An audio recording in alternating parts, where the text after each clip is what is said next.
It's November 4th, 2017. The Overwatch World Cup has been going on for months, with qualifiers happening back in July and August. These teams have been competing in stadiums from Shanghai to Sydney to Santa Monica for a prize pool of over $360,000. Teams representing 32 nations have battled it out, and one team in particular has a special level of talent that's gotten them all the way to the finals. Team Canada. Team Canada's roster is bolstered by an up-and-coming esports star from Quebec, whose larger-than-life personality and skill set have set him apart. Unsuccessful, it's going to be ATAR getting knocked out of the way, and XQC might just get this done himself. There's nothing ATAR can do. He can't get to the payload. He's being pushed away, and that is going to be that second checkpoint coming up here for Canada. But the tournament would not go Team Canada's way. Despite not winning the tournament, the young star appeared to have a bright future ahead of him. The time you've been waiting for, your Overwatch World Cup Most Valuable Player, presented by T-Mobile. You guys voted for him.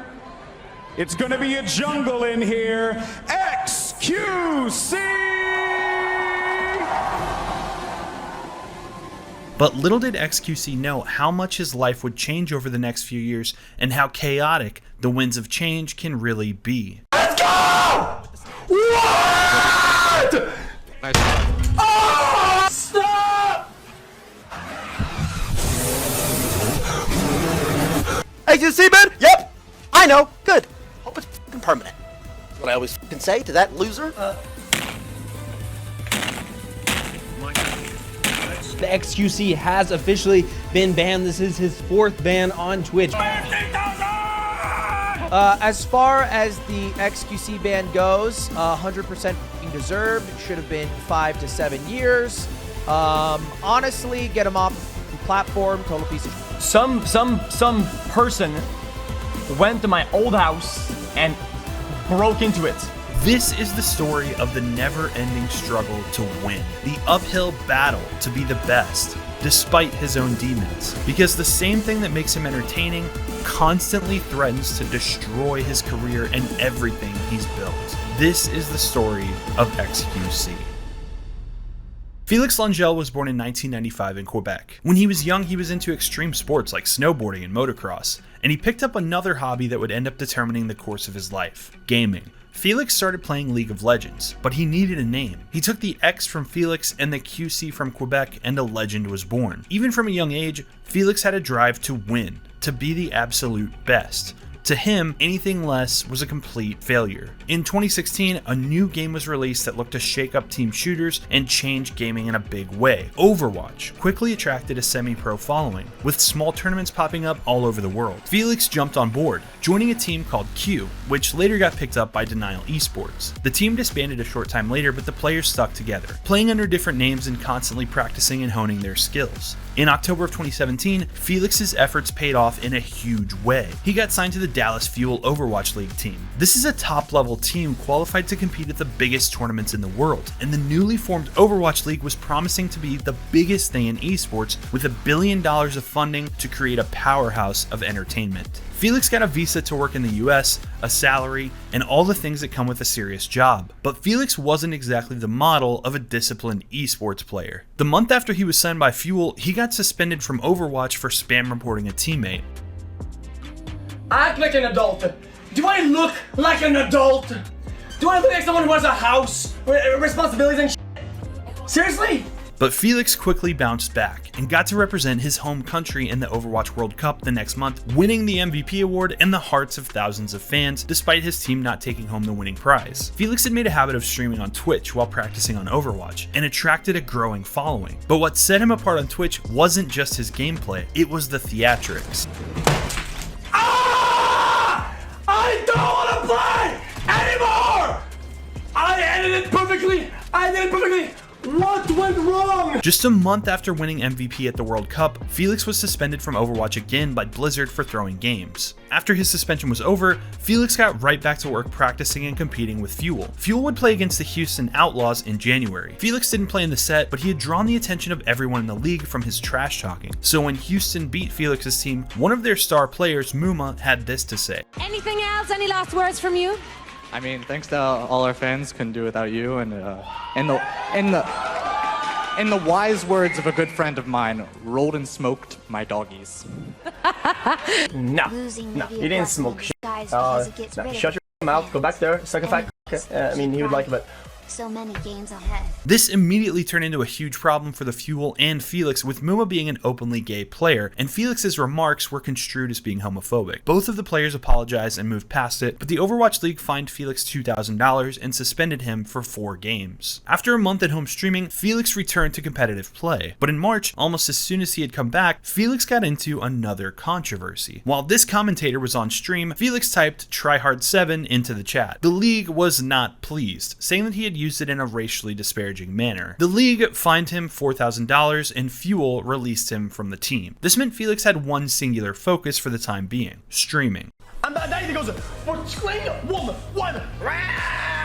How long does it last? He turned his antics up to a fever pitch and his viewership continued to grow. Felix's raging got so intense during this time that he became one of the 0.006% of all League of Legends players to have their account permanently banned. Regardless of the bans and controversy, he started to network with big name streamers, playing games with them on stream and making a name for himself on Twitch. But he wasn't totally done with esports. In February of 2019, he moved to Los Angeles and signed with the LA Gladiators Legion Contenders team after being a full-time streamer for several months. But this didn't last long. The Gladiators announced that they wouldn't be competing in the Contenders League anymore, and Felix moved to Austin, Texas. At the end of the year, Felix played for Team Canada one last time in the World Cup, but the team went 0-4 in the group stage and were eliminated. That day, an esports athlete hung up his jersey and a streaming legend clicked go live. Let's go, baby!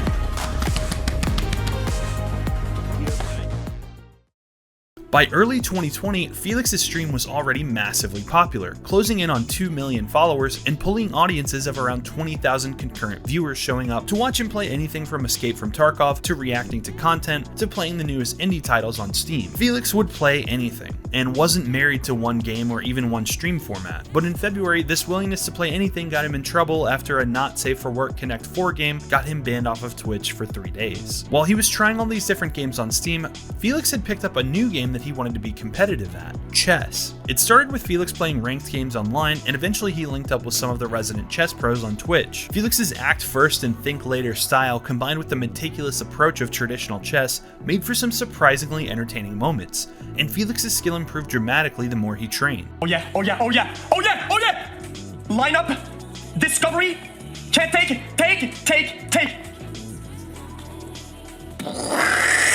Other big streamers took notice, along with Chess.com, and in late May they organized the first PogChamps chess tournament. Coaching and commentary for the event was provided by expert chess players Hikaru and Alexandra Botez, and XQC had been practicing constantly for the event. Finally, the big day came, and XQC got a chance to show off his new skills in the tournament. All right, and the game just got started, so we're expecting to see a scotch from XQC. Do you have any insights on how you think Moist Critical will reply? I don't actually know. I think Charlie has been maybe looking at the Sicilian defense is my guess, but I don't actually. Okay, plays the E5. Okay, I'm not sure that I like the variational approach here. No, please don't. And it's too soon. It's too soon, Hikaru. We didn't even reach a climax.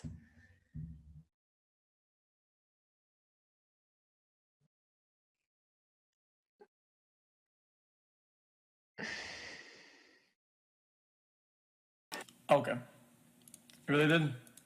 X's tunnel vision may have gotten him checkmated in 6 moves, but PogChamps proved that variety streamers like X don't have to follow trends or play the newest games. He could pick up a 1400-year-old game and turn it into a sensation on Twitch. But in April, XQC's stream would reach new heights, as an exciting new team-based shooter called Valorant was coming out in closed beta. The marketing for this game was brilliant, and to generate hype, the devs only gave big streamers keys to the closed beta, but viewers could also win keys through Twitch drops by watching these big streamers play. It was the only way for people to try out this new game. During this beta, XQC's viewership hit its all-time high as of today, with almost 250,000 concurrent viewers tuning in. For a little context, this many people were watching X's streams, times 2. It appeared Felix's self-sabotage and bans were in the past, and maybe he could finally become the brand-friendly face of the platform that Twitch wanted him to be. But Felix's overly competitive spirit and win-at-all-costs mentality was too strong to be kept at bay for very long.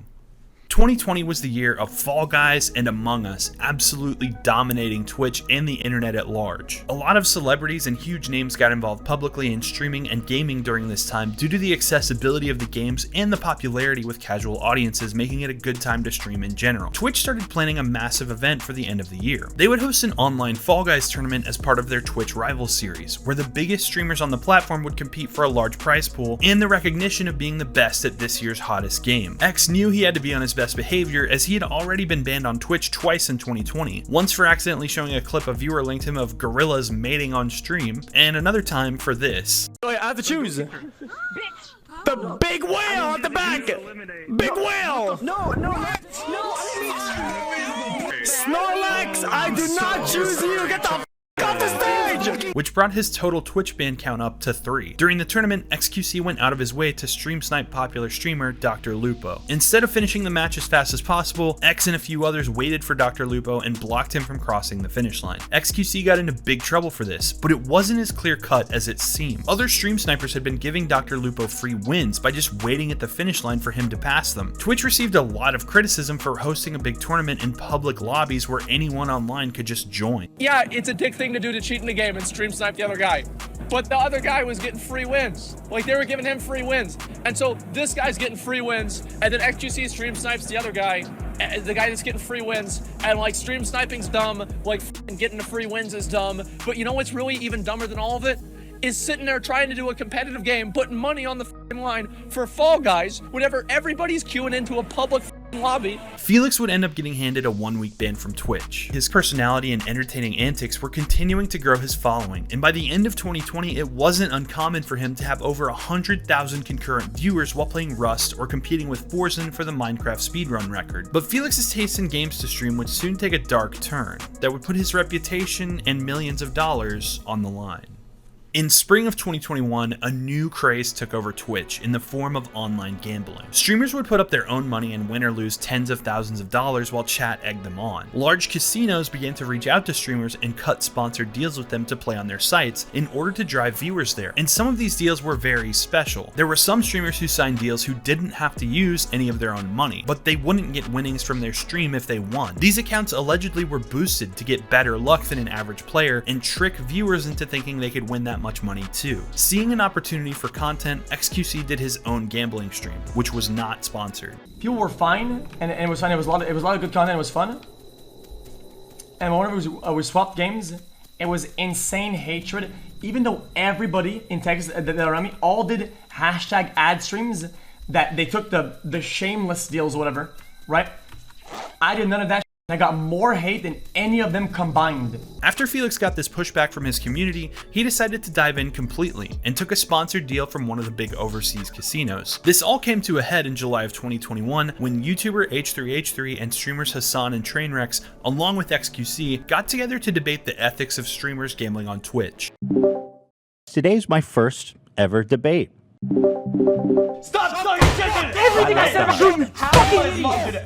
I love the hype. The debate went about as well as you could expect, 4 millionaire man-children arguing over the ethics of entertaining people with gambling. Hassan and Ethan questioned whether it's ethically okay to be doing gambling streams. XQC and Tyler agreed with them that gambling addiction is bad, and they basically argued in circles and got nowhere. X essentially said that he did it for content, and Train said he did it because he was addicted. The group also debated the ethics of the specific company that had given XQC his sponsored deal. Stake. Ethan made a big point to pull up their supposed headquarters on Google Maps just to find out that it was some shack in the middle of nowhere. The rundown place added to Ethan's theory that the company was some kind of scam and not a legitimate casino, but the truth about Stake was much darker than some shed. Users on Reddit began reading the terms of service for the gambling website and had noticed some very strange things. Stake was based in Curacao, and gambling laws there are very different from gambling laws in the West. Casinos licensed under this type of permit are not considered legitimate by Western financial institutions, as they don't have the proper procedures in place to prevent money laundering and other illicit activities. Additionally, any viewers who used a VPN to play on the site could have their accounts frozen and all their money taken away at any time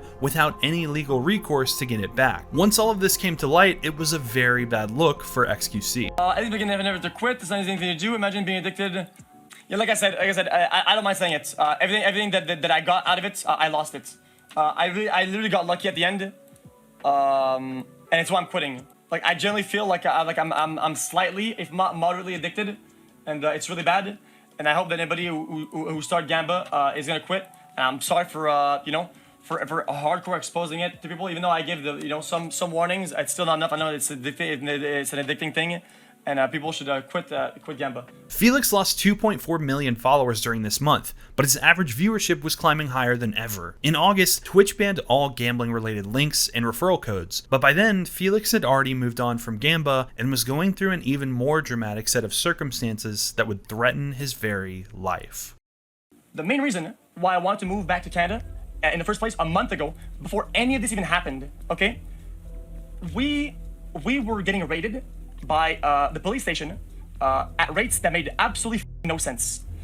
Almost every day, the police came to our house with a full squad because of, you know, idiots, okay? And I was generally scared that I was going to die. Felix's address in Austin had been leaked, and people were calling the police and tricking them into sending a SWAT team there almost every day. The police here is very professional, and they're very smart, and they after the first big ass raid, they would give us like heads up, whatever, and they would like clear the house, whatever. And I found a way to remain on stream and not say anything at all, and nobody ever noticed anything different. And the stream always kept going. Every time it happened, they opened the doors. I gave a visual signal, and they cleared the rooms, and they cleared all the angles in the room, make sure nobody was hidden or nobody was hurt or harmed, so they could finish the house or whatever.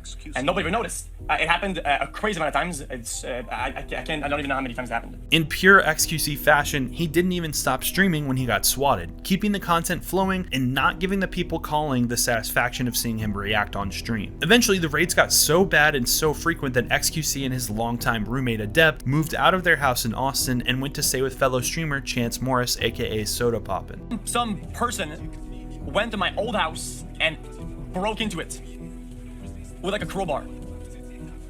And apparently he was like looking for me.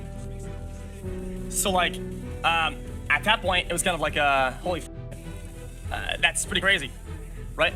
And then, with all things happening, whatever, then I went to Soda's house, and then we were having at Soda's house too. And now I felt like, I just felt like it was really like unfair for like everybody around me that I'm like putting them in danger or whatever.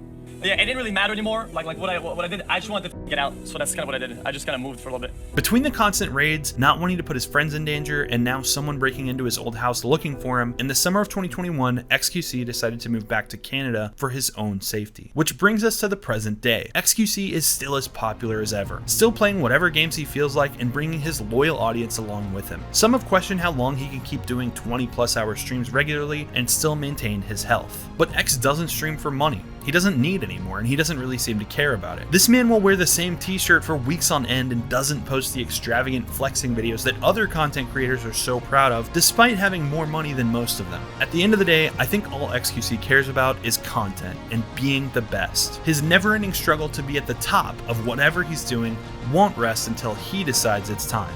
And it seems like the juicer has a lot more juice left in the tank. If you enjoyed this video, you'll probably also like the video I made on JSchlatt, which you can watch here, or my video I made on 2Mad, which you can watch here. And as always, thanks for watching, stay weird internet, and XQCL.